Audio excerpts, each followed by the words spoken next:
हरे कृष्ण। हिंदू धर्म में बलराम जयंती का विशेष महत्व होता है। हिंदी पंचांग के अनुसार हर वर्ष भाद्रपद यानी भादौ महीने के कृष्ण पक्ष की षष्ठी तिथि को बलराम जयंती मनाई जाती है और बलराम जयंती को ही हल षष्ठी या हल छठ के नाम से भी जाना जाता है। इस दिन महिलाएं संतान की दीर्घायु सुख समृद्धि की कामना से व्रत रखती हैं और क्योंकि इस दिन भगवान श्री कृष्ण के बड़े भाई बलराम का जन्म हुआ था, इसीलिए इस उपलक्ष्य में बलराम जयंती मनाई जाती है। और बलराम जी का प्रधान शस्त्र हल और मूसल है, इसलिए उन्हें हल दल भी कहा जाता है और इसलिए आज के दिन हल और बैल का भी पूजन किया जाता है।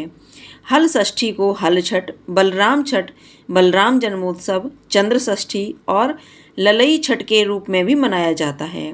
इस दिन हल और बैल का पूजन किया जाता है, साथ ही खेतों में उपयोग होने वाले बाकी उपकरणों की भी पूजा की जाती है। चलिए जानते हैं 2025 में बलराम जयंती कब है और इस दिन गोधूली मुहूर्त में विशेष पूजा आराधना की जाती है। तो गोधूली मुहूर्त क्या रहेगा, इस दिन क्या करना चाहिए, क्या नहीं करना चाहिए। साल 2025 में भाद्रपद मास के कृष्ण पक्ष की षष्ठी तिथि 14 अगस्त दिन गुरुवार को सुबह 4:24 से प्रारंभ होगी और षष्ठी तिथि का समापन होगा 15 अगस्त दिन शुक्रवार को सुबह तड़के 2:07 पर। ऐसे में इस बार हल षष्ठी का पर्व 14 अगस्त दिन गुरुवार को ही मनाया जाएगा। 14 अगस्त को सूर्योदय होगा सुबह 6:06 पर और सूर्यास्त होगा शाम 6:56 पर। चंद्रोदय होगा रात 10:20 पर। इस दिन ब्रह्म मुहूर्त सुबह 4:23 से 5:07 तक रहेगा और गोधूली मुहूर्त शाम 7:01 से 7:23 तक रहेगा। तो शाम की पूजा आप गोधूली मुहूर्त में अवश्य करें। हर व्रत की तरह बलराम जयंती या हर षष्ठी के व्रत के भी कुछ नियम होते हैं जिनका पालन व्रती महिलाओं को अवश्य करना चाहिए।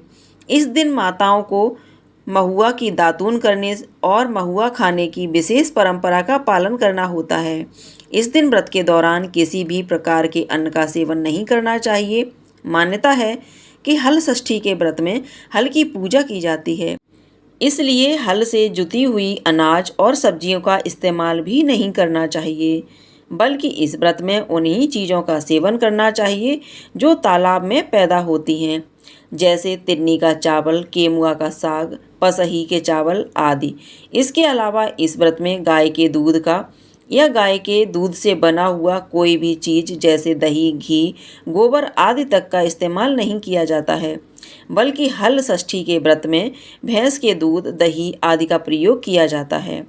हल षष्ठी का व्रत श्री कृष्ण के जन्मोत्सव यानी जन्माष्टमी से ठीक 2 दिन पहले रखा जाता है, लेकिन इस बार साल 2025 में जन्माष्टमी भी 2 दिन मनाई जाएगी, 15 और 16 अगस्त को। इस व्रत को महिलाएं निर्जल और निराहार रहकर रखती हैं। इस दिन शाम के समय पूजा करने से पहले साफ जगह पर आटे से चौक पूरा जाता है और फिर झरबेरी, पलास की टहनी, कांस की डाल को बांध दिया जाता है। फिर भैंस के दूध, दही, खोए आदि से पूजन किया जाता है। दीप जलाने के लिए भी भैंस के दूध का या तिल के तेल का प्रयोग किया जा सकता है। हल छठ देवी की प्रतिमा का कैलेंडर रखकर और गणेश भगवान जी की प्रतिमा चाहे तो मिट्टी से बनाकर या फिर धातु की प्रतिमा हो तो उनका पूजन करके उसके बाद हल षष्ठी देवी का पूजन किया जाता है। किसान लोग या जहाँ कहीं भी इस दिन हल और बैल की पूजा की जाती है, वे लोग भी गोधूली मुहूर्त में हल और बैल का विशेष पूजन करते हैं। हल छठ की कथा सुनने के बाद जो भी व्रती महिलाएं होती हैं वह तिन्नी के चावल और केमू का साग, पसी के चावल, भैंस के दूध, दही, खोए आदि का सेवन करती हैं।